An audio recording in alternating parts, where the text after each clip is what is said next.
하나님 자체에 대한 말씀을 우리에게 주셨습니다. 이제 거기에 대한 결론적인 말씀이 오늘 삼위일체와 관련이 되어 있습니다. 이 이후에도 하나님에 대한 이야기를 종종 하게 될 텐데 오늘은 1차적으로 하나님에 대한 결론적인 말씀을 드리도록 하겠습니다. 우리 사람은 원죄 이후에 하나님으로부터 분리가 되었습니다. 하나님을 알 수도 없고 또 하나님이 우리에게 다가오지도 않으시고 교제할 수 없는, 하나님과 교제할 수 없는 그런 극한 상황에 처한 것이 오늘날 세상이라고 얘기할 수 있습니다. 그 결과 인간은 오직 하나님께서 말씀해 주셔야만 하나님을 알 수가 있습니다. 우리 이것을 계시라고 얘기하는데 성경을 통하여서 예수 그리스도를 통하여서 때로는 주님의 사자들을 통하여서 하나님에 대해서 말씀해 주셨기에 우리는 하나님을 알 수가 있습니다. 우리가 직접 알 수 없는 그 하나님이 말씀해 주셔야만 하는데 그 부분에 대해서 인간이 하나님과 공유할 수 있는 속성에 대한 말씀을 드렸을 때 하나님은 은혜로우신 분이고 자비하신 분이고 노하기를 더디하시고 인자하심이 크시도다 할 때 하나님이 우리에게 나타나셨던 모습입니다. 때로는 감정으로, 때로는 우리가 이해할 수 있는 언어로 하나님은 말씀하시는 것입니다. 그러기에 우리는 하나님을 알 수 있는 길을 우리 스스로가 아니라 인간의 노력으로가 아니라 하나님이 보여주심으로 말미암아 우리는 하나님을 어렴풋이나마 알 수 있게 되었다는 것입니다. 그 결과 저와 여러분들은 하나님을 만나게 되었고 그리고 하나님께 예배하는 이 자리에 오게 된 것, 그건 오직 하나님이 말씀해 주셨기에 내 마음에 감동해 주셨기에 가능한 일이었다 하는 것을 알 수가 있습니다. 여러분들은 삼위일체에 대해서 들어보셨습니까? 제가 고등학교 다닐 때 영어 교재가 삼위일체였습니다. 아주 유명한 책이었습니다. 그 외에는 사람들이 들을 만한 용어는 아니라고 봅니다. 삼위일체라는 용어는 상당히 꺼리끼는 용어고 이해할 수 없는 용어이기에 사람들은 건드리지 않으려고 합니다. 그리고 오늘날 이단이 이 삼위일체 믿는 신앙에 대해서 마치 세 가지 신을 믿는 것처럼 홍보하면서 다니고 있습니다. 그만큼 삼위일체란 이 용어는 많은 사람에게 생소한 용어고 설명하기 어렵지만 우리가 지난 2달 정도를 통하여서 하나님의 공유적 속성과 비공유적 속성의 이야기를 들을 때 비공유적 속성에 대해서는 우리가 알 수 없다고 얘기했습니다. 인간이기에, 제한된 인간이기에 인간의 이성으로는 합리적으로는 하나님을 알 수 없습니다. 설명해낼 수도 없고 논할 수도 없습니다. 그러기에 하나님은 공유적 속성을 통하여 우리에게 다가온 겁니다. 은혜로우시며 자비하시며 노하기를 더디하시며 인자하심이 풍부한 하나님으로 인간의 언어로 인간의 몸으로 우리에게 하나님의 위치를 낮추시는 가운데 우리가 이해할 수 있는 언어로 우리에게 말씀하시면서 다가오셨던 것입니다. 하나님은 멀리 계시는 분이시지만 지금 우리와 가까이 계신다. 그건 하나님이 우리에게 드러내 주셨기에 가능한 일이었습니다. 삼위일체란 여기 교리에는 하나님의 비공유적 속성과 공유적 속성이 다 들어있습니다. 우리가 이해할 수 있는 속성이 있고 이해할 수 없는 속성이 있다고 하는 사실입니다. 먼저 삼위를 생각해 보면 하나님은 성부와 성자와 성령으로 우리에게 다가오셨습니다. 아버지로, 아들로, 그리고 영으로 우리에게 다가오셨습니다. 하나님의 계획하신 가운데 하나님은 아브라함을 선택하시고 이스라엘 백성을 만드시고 하나님 백성을 만들었다. 이건 하나님께서 다가오심으로 말미암아 하나님의 백성이 만들어진 것입니다. 이스라엘과 대화합니다. 이스라엘을 책망하기도 합니다. 이스라엘을 사랑하십니다. 다 인간의 언어입니다. 하나님은 이렇게 공유적인 우리가 이해할 수 있는 그러한 부분으로 우리에게 다가오셨는데 이 삼위라고 하는 것이 바로 그 부분입니다. 그런데 일체라고 하는 것은 세 가지인데 하나다. 이거는 비공유적 속성입니다. 신학 박사도 이걸 풀어낼 수가 없습니다. 어느 누구도 일체 세 분이 하나다라는 것은 어느 누구도 풀어낼 수가 없습니다. 그러기에 삼위일체는 인간이 이해할 수 있는 듯 하면서 이해할 수 없는 것. 이게 당연하다는 것을 여러분들이 먼저 아시고 오늘 말씀을 들어보시길 바랍니다. 삼위일체 교리에서 우리가 지난 몇 주를 통해서 발견한 것은 하나님은 우리에게 다가오셔서 인간의 언어와 인간의 말씀으로 다가오셨을 때 그 모든 것이 인류를 구원하고자 함이었다고 말씀을 드렸습니다. 은혜로우시다. 원죄로부터 해방입니다. 어떠한 죄를 지었다 할지라도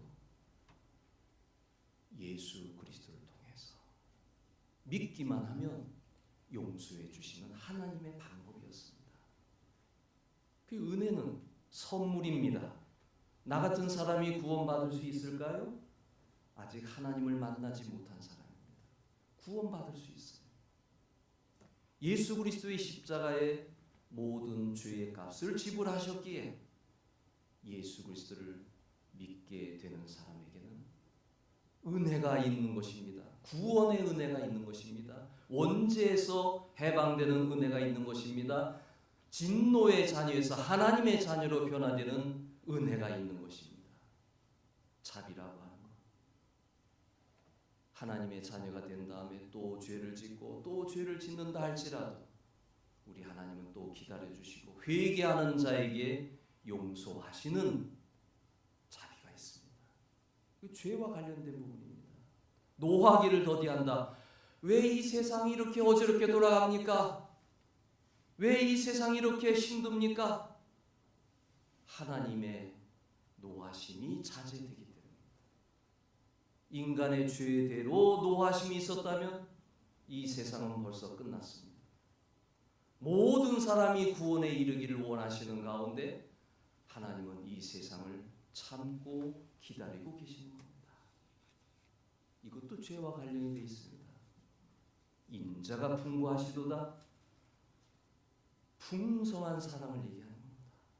인간의 사랑의 범위를 뛰어넘어 무한한 사랑, 어마어마한 사랑, 그 사랑 속에 오늘도 하나님은 우리들을 보고 계시고 기다리고 계시다 하는 것입니다.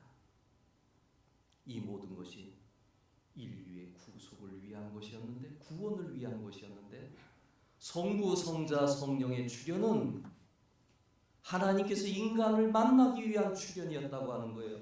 아버지로서 나타나시고 아들로 나타나시고 성령으로 나타나신 이 모든 것이 사람들을 만나기 위해서, 사람들을 깨닫기 위해서, 사람들을 하나님께로 오게 하기 위해서, 하나님을 만나게 하기 위한 그러한 방법이었다라고 하는 사실입니다.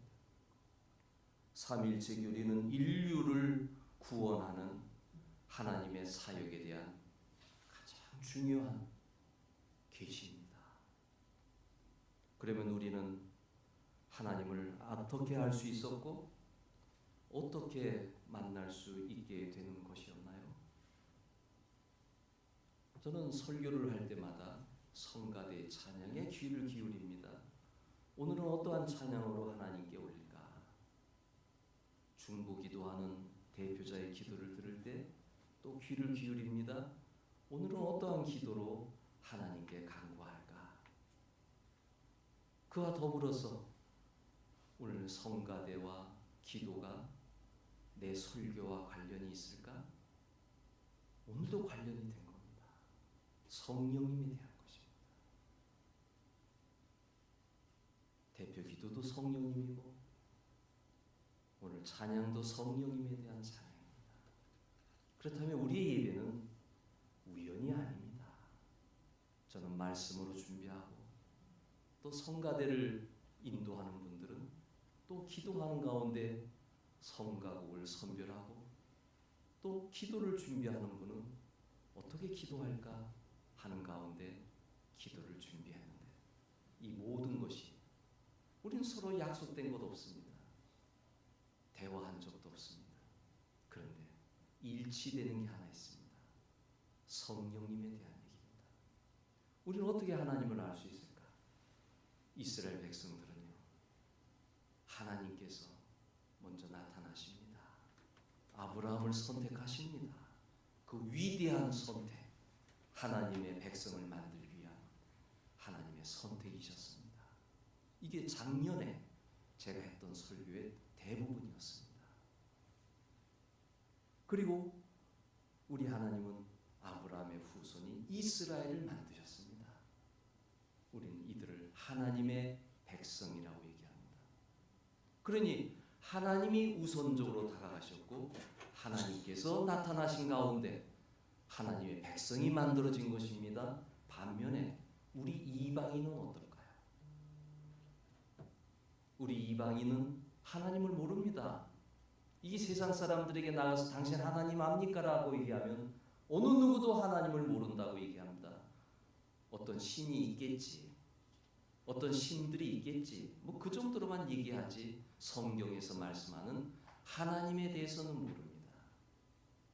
그럼 우리는 어떻게 하나님을 알 수 있습니까? 하나님이 나에게 찾아오셨습니까? 아브라함에게 찾아가셨듯이 이스라엘 백성에게 찾아가셨듯이 하나님이 우리에게 찾아오셨습니까? 하나님이 찾아오긴 했는데 성령의 이름으로 찾아오신 겁니다. 이방인이 하나님께 다가갈 수 있는 방법은 성령님이 역사하실 때 다가가는 거예요.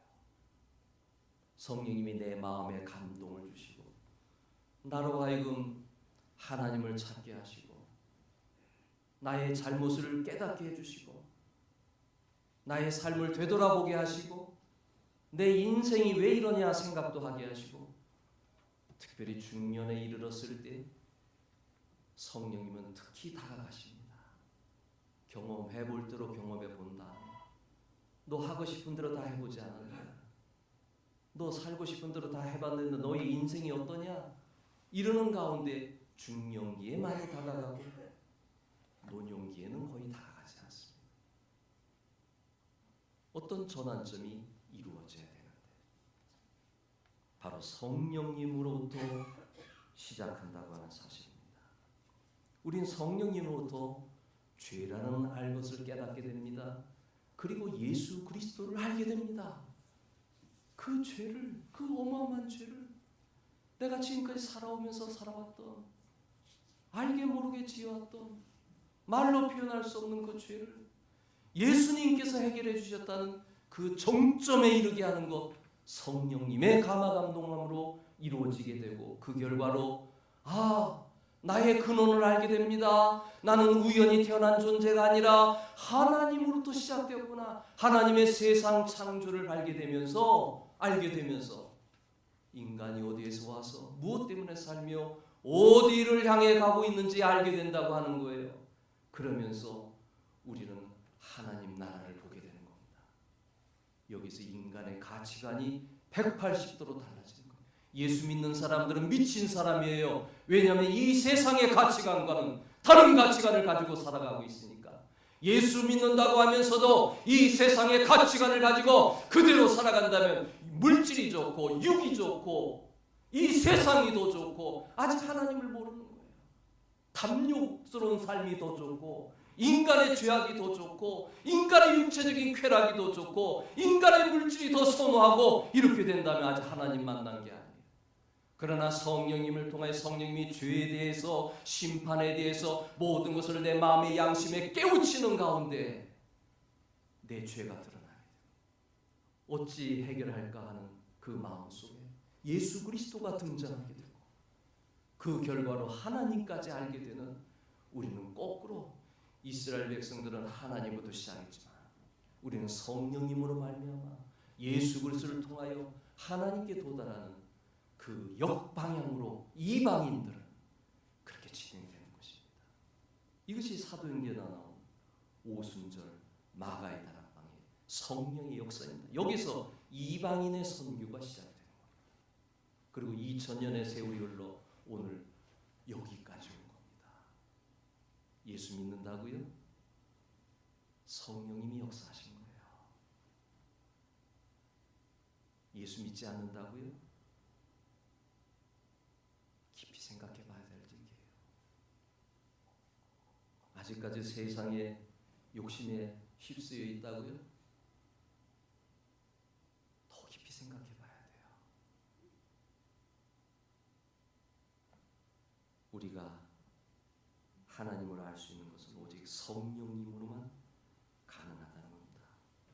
성령님이 눈을 열어주지 않으시면 볼 수 없어요. 볼 수 없다는 거 반항하지 마세요. 창피한 줄 알아야죠. 내 영이 얼마나 더러우면 하나님을 못 봐요. 들을 수 없다고요? 내 귀가 얼마나 더러우면 하나님의 말씀이 들려줘도 그 말씀이 깨달아지지 않는다. 양심의 화인 맞은 겁니다. 하나님을 탓할 것이 아니라 나를 탓해야 돼요. 내가 얼마나 더러우면, 내가 얼마나 치사스럽고 유치하면 하나님을 만날 수 없을까? 성령님께서 마음을 만져주지 아니하시면 하나님을 알 수 없고 하나님을 알고 싶은 마음도 없어요. 버림받은 자가 될 것이 아니라 선택받은 자가 되어야죠. 성령님을 이해하기 위해서는 돛담배를 생각합니다. 출항하기 전에 갑판을 정리합니다. 페인트 칠도 합니다. 항해하는 동안에 먹을 음식도 다 준비합니다. 이제 모든 준비가 끝난 다음에 닷을 올립니다. 그리고 선장이 키를 잡습니다. 그런데 바람이 불지 않으면 배는 앞으로 못 가는 거예요. 인생이 그런 거예요. 인생이 이만하면 성공했다. 그 다음에 오는 건 뭐예요? 때로는 실패가 오고, 때로는 질병이 찾아오고, 때로는 인간의 한계가 다가오고, 때로는 가정의 문제가 생기고. 인생이란 그런 거예요. 내가 수고하고 노력해서 다 이룰 거겠죠? 천만에요. 하나님께서 언제 데려가실지도 몰라요. 예수님께서 했던 말씀이에요. 어느 부자가 너무 돈을 많이 벌어서 너무 곡식을 많이 쌓아서 창고를 고민할 때 창고를 새로 짓고 다 쌓은 다음에 하늘에서 음성이 들려오는 오늘 밤 너의 영혼을 데려간다면 그것이 누구의 것이 되겠느냐? 아주 심각한 질문을 예수님께서 하신 거예요. 죽으면 끝장나는 거예요. 천년 만년 살아요. 70살만 돼도 허리 아프다고 하잖아요. 금방이에요. 성령을 헬라어로 푸뉴마라고 히브리어로 루하흐라 하는데 이게 흥미롭게도 이게 바람이라는 뜻입니다. 바람이 불어야 배가 움직이듯이 성령의 바람이 내 안에 들어와야 내가 하나님을 만날 수가 있어요. 그렇게 성령의 역사는 만고 진리입니다. 선교한다고요? 교회를 운영한다고요? 신앙생활 한다고요? 성령의 바람 없이는 꼼짝할 수 없습니다. 성령의 바람이 불어야 합니다. 이 바람이 없이는 한 사람도 신앙생활 제대로 할 수가 없습니다. 그렇게 우리들은 성령님에게 민감해야 됩니다. 성령님은 모든 영적 진리를 조명해 주시는 분이시면서 하나님의 세계로 들어가게 해주시는 그런 분이십니다. 존 웨슬리 목사님이 하나님의 역사를 선행적 은혜로만 가능하다 그런 얘기를 한 적이 있습니다. 먼저 은혜를 부어 주셔야 구원에 이르지 하는 것입니다. 그런데 이 선행적 은혜를 받는 사람이 있습니다. 선택되어졌던지 또 하나는 뭐냐면 하나님을 가까이 하려고 하는 사람에게 선행적 은혜가 주어집니다. 세상에서 마음대로 살아가는 사람은 선행적 은혜가 주어지지 않습니다. 어딘가에 하나님과 관련이 있고 어딘가에 하나님을 추구함이 있고 존 웨슬리 목사님 예수 그리스도를 믿기 전에 하나님에 대한 추구가 어마어마했던 사람입니다. 마틴 루터도 마찬가지였고요. 그 어느 누구도 이 사람들은 얼마나 하나님을 가까이 했는지 성화된 삶을 살려고 했어요. 근데 인간은 성화된 삶을 살려고 노력하면 노력할수록 안 되거든요. 예수를 만나 새로운 피조물이 돼야 그제서야 영적으로 어린아이로 태어나는 가운데 그제서야 영적으로 걸음마를 하게 되고 서서히 성장하게 되는 거거든요. 근데 영적으로 태어나지 않고 선한 삶을 살아가고 거룩한 삶을 살아가는 불가능한 겁니다.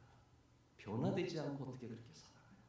근데 중요한 것은 그렇게 하나님을 가까이 하려고 하는 사람에게 구원이 뭔지, 죄가 뭔지, 인간이 뭔지 고민하고 고민하는 사람에게 질문하는 자에게 하나님은 대답을 주십니다. 내가 하나님에게 관심이 없어요. 하나님은 대답하지 않습니다. 정말 바르게 살려고 노력해 봤습니까? 정말 온전하게 살려고 노력해 봤습니까? 정말 진리를 추구해 봤습니까? 정의를 추구해 봤습니까? 그런 사람에게 하나님은 다가가는 것입니다. 그래서 예수님은 이런 얘기를 하셨습니다. 아주 중요한 말씀인데 너희가 악할 자라도 자식에게 좋은 것을 줄 줄 알거든 하물며 하늘에 계신 너희 아버지께서 구하는 자에게 성령을 주시지 않겠느냐. 여기 아주 중요한 말씀이 나옵니다. 구하는 자, 하나님을 구하는 자에게, 진실을 구하는 자에게, 이 세상을 올바로 살아가려고 하는 자에게, 발버둥 치는 자에게 하나님이 성령을 주시지 않겠느냐. 발버둥 쳐야 된다는 거예요. 기도를 하든지 바르게 살아가든지 선하게 살아가든지 악에서 떠나가든지 발버둥 치는 자에게 성령은 오신다는 얘기예요. 우연찮게 찾아온 거 없습니다. 이 세상 원리가 그러지 않습니까? 씨 뿌린 대로 되는 것 아닙니까? 열심히 살아가는 자가 그나마 거두는 거예요. 아침에 일찍 일어나는 새가 먹이를 먹는 거예요. 마찬가지로 영적인 세계도 마찬가지예요. 하나님에 대한 몸부림이 있습니까? 여러분 성령님이 가까이 계심을 믿으시기 바랍니다. 우리 한국 땅에 성령의 바람이 불기 위해서는 어떤 역사가 일어나야 되냐면 회개의 역사가 일어나야 되는 거예요. 내가 잘못 살고 있구나. 이게 성령의 바람이에요. 전 세계적으로 부흥의 역사가 일어난 건 회개가 먼저 왔습니다. 내가 이렇게 살면 안 되지. 내가 이렇게 살면 저주받지. 내가 이렇게 살면 문제가 되지. 그 마음이 그냥 들어오는 거예요. 그게 성령의 바람이었던 거예요. 그러니 우리는 구하는 자에게 성령을 주신다. 여하간 하나님과 관련된 그 부분에 가까이 하려고 하면 성령은 임재하신다는 것입니다. 그리고 이 성령님은 오늘날 우리에게 부어졌습니다. 요엘 선지자를 통하여 하나님의 계획이 이루어졌습니다. 내가 내 영을 만민에게 부어지리니. 할렐루야. 성령님이 만민에게 대기하고 계시는 거예요. 과거에는 이스라엘은 한 백성 안에 임재하셨지만 이제는 오순절 사건 이후에, 저는 왜 오순절 사건 이후에 임했을까? 그 고민을 한번 해본 적이 있습니다. 저는 인구 변동은 한번 생각을 해봤습니다. 오순절 이전에는 세계적으로 인구가 그렇게 많지 않았습니다. 오순절 이후에 세계 인구는 급속도로 팽창합니다. 하나님의 때라는 것이 있습니다. 하나님이 적절한 때에 성령을 부어주셔서 만민이 구원받을 수 있도록, 이렇게 인구가 팽창하리라고 누가 생각했습니까? 어마어마한 팽창 속에서 하나님이 계획하신 일이라고 제 개인적으로 한번 생각을 해본 적이 있습니다. 어느 한 여성이 지역교회를 찾아갔습니다. 어떤 여성이냐면 젊었을 때 여행을 좋아하게 되었고 언어를 전공했습니다. 그러다 여행 중에 한 남자를 만나게 되는데 아랍인이었습니다. 종교에 관한 대화를 쭉 나누다가 마음에 들었습니다. 그리고 결혼까지 했습니다. 결혼만 한 것이 아니라 그녀는 그 당시에 종교가 없었기 때문에 오랜 동안 어려서 교회는 왔다 갔다 했지만 자기의 종교라고는 생각하지 않았습니다. 그래서 이슬람권으로 들어갔습니다. 여기까지는 좋았습니다. 20년이 흐르는 가운데 그녀의 마음에 공허감이 찾아왔습니다. 여러분, 기독교인이 된 걸 감사하시기 바랍니다.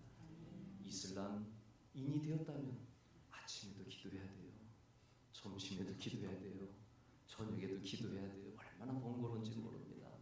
거기에 규율이 얼마나 많은지요. 금식 규율도 있고요. 옷에 대한 규율도 있고요. 여자는 복장에 대한 규율도 있고요. 여러분이 특히 여성들은 기독교인이 된 걸 환영하시길 바랍니다. 이 여인이 이슬람 여인으로 살아가면서 공허가 온 거예요. 수많은 종교 행위를 했지만 마음이 공허한 거예요. 그러다가 이런 생각을 한 거예요. 내가 이 종교 행위에서 벗어나서 한번 자유롭게 기도해 봐야 되겠다. 그래가지고 곰곰이 생각하니까 어렸을 때 교회 갔던 기억이 나고 교회에 걸려져 있던 예수님의 사진이 기억이 나는 거예요. 그래서 주여 하면서 한번 기도를 해봤습니다. 근데 놀라운 일이 일어난 거예요. 마음의 음성이 들어온 거예요. 그 음성이 뭐냐면 내가 너와 함께 했기 때문에 너는 혼자가 아니었다. 라는 음성이었습니다. 자기는 지금까지 혼자로 살아왔다고 생각했는데 우리 주님이 이 여인과 늘 함께 했던 거예요. 만민에게 성령을 부어주리라 임재하고 계시는 거예요. 우리 성령님은 저와 여러분에게 충만히 임하시면서 또한 세상 사람들이 하나님께로 오기를 기다리고 계시는 거예요. 이 여인은 하나님이 나와 함께한다는 이 말씀 속에서 이렇게 얘기합니다. 어쩌면 이렇게 오랫동안 많은 시간과 에너지를 낭비했는가? 본인에 대한 후회를 하게 된 겁니다. 주님을 만남으로 마음의 평안이 찾아온 가운데 과거가 후회가 된 겁니다. 그러면서 더불어 이런 고백을 했습니다. 그동안 하나님은 내가 있는 곳 어디에나 계셨어요. 난 그저 가만히 마음을 열고 그분께 맡기기만 하면 됐던 거예요. 라고 얘기하는 거예요. 어느 누구나 주께 나오라. 어서 와서 주의 말씀 들으라. 하늘아버지가 오라 하시니 어느 누구나 주께 나오라. 찬송가 가사입니다. 어느 누구나 주께 나와라. 피하지 말라. 피하지 말라. 곁길로 피해도 내 마음속에 오시리. 심판날 당할 때 주 맞을 준비해.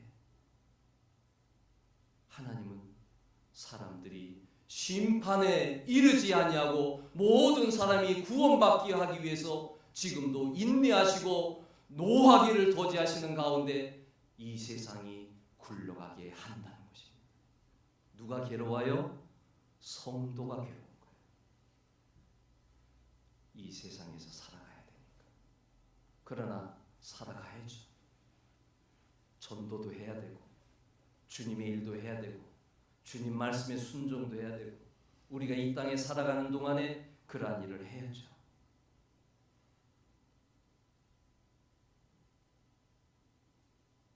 이렇게 성령님은 우리에게 가까이 다가오셨고 지금도 하나님을 찾는 자들에게 다가오시는 것입니다. 우리는 성령님의 작용으로 말미암아 예수 그리스도를 통해 거듭나게 되고 그와 더불어서 하나님이 사랑으로 이렇게 이루었다는 것을 발견하게 되는 결론까지 이르게 된다고 하는 사실입니다.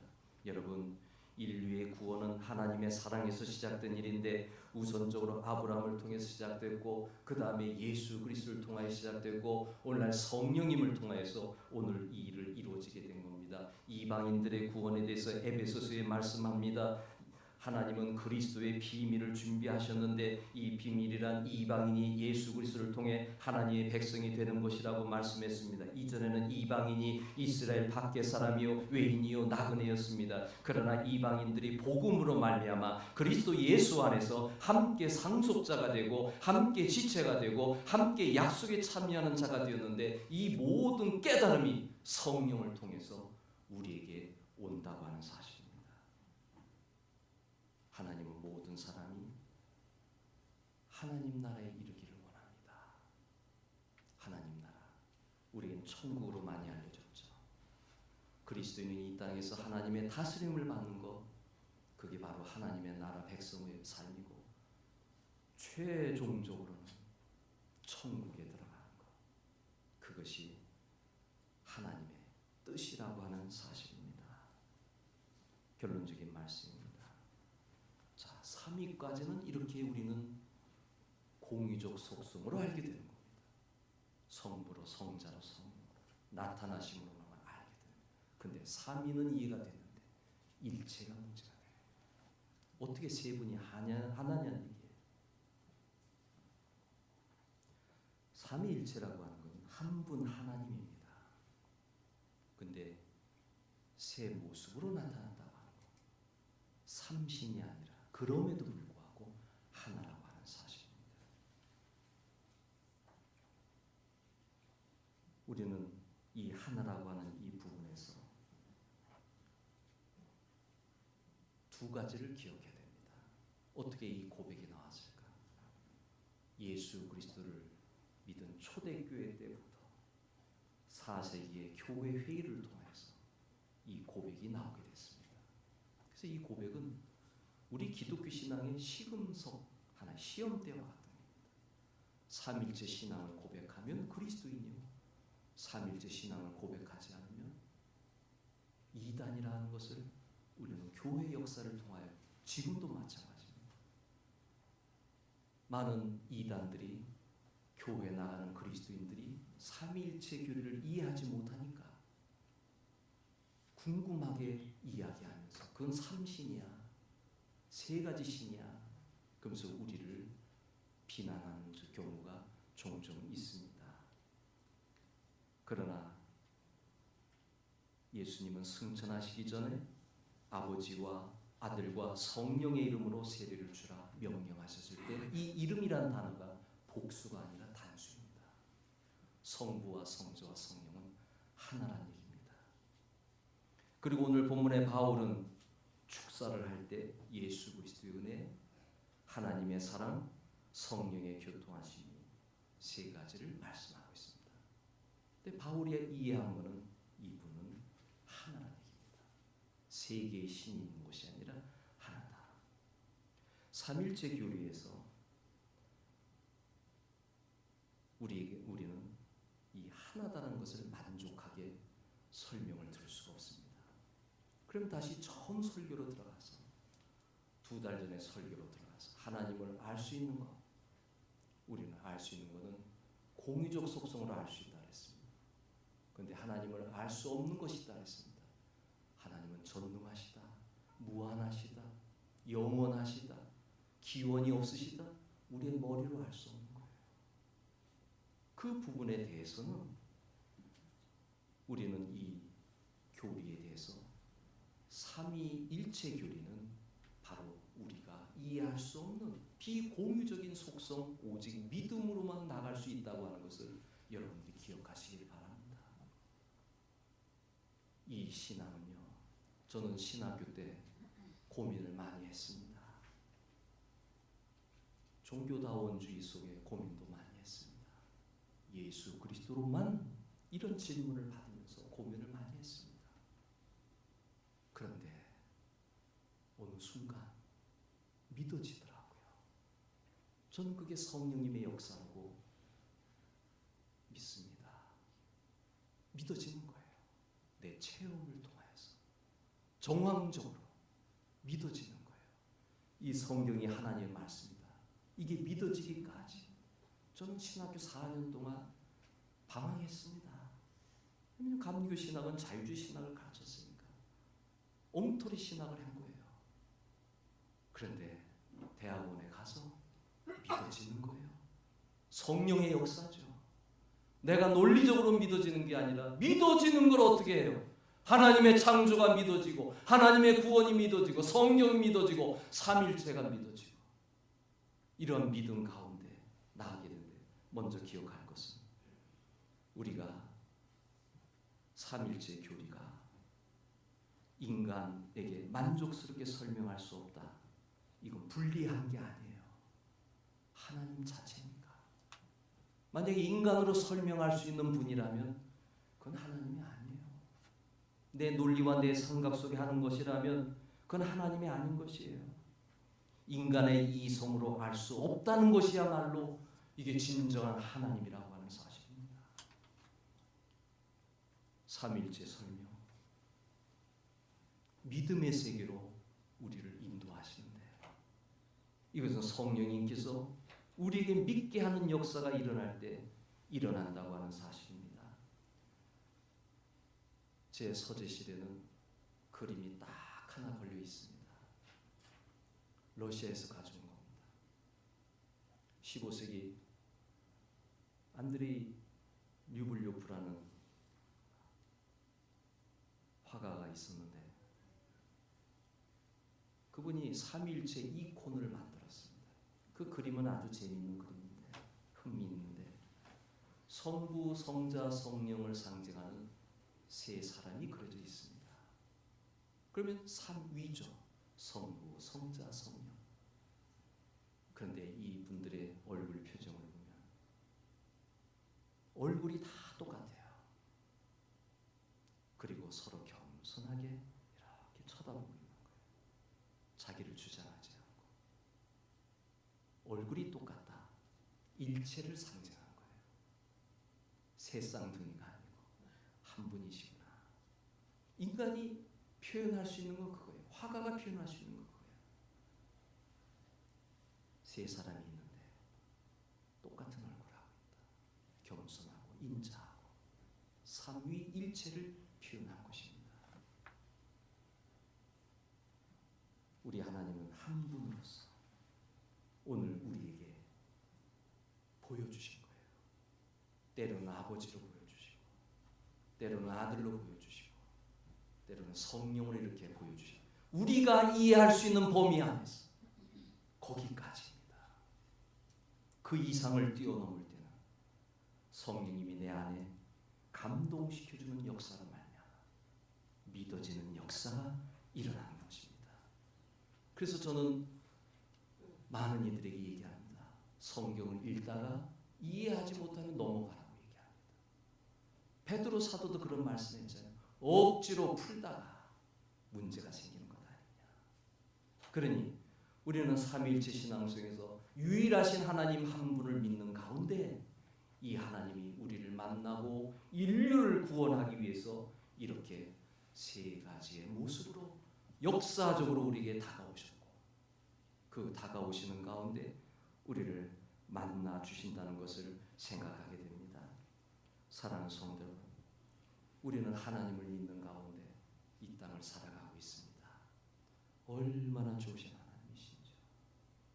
우리 하나님은 너무나 좋으신 분이십니다. 하나님은 우리가 믿을 때 절대 후회함이 없습니다. 하나님은 놀라운 축복으로 우리에게 다가오시니까요. 내가 노력한 것보다 더 많이 하나님은 미래를 보시고 축복을 부어주시고 정말 멋있는 사람으로 우리를 만들어주시는 분이에요. 그러니 이것은 논리로 설명되는 것이 아니라 우리의 신앙생활 속에서 우리의 삶 속에서 하나님이 드러나는 거예요.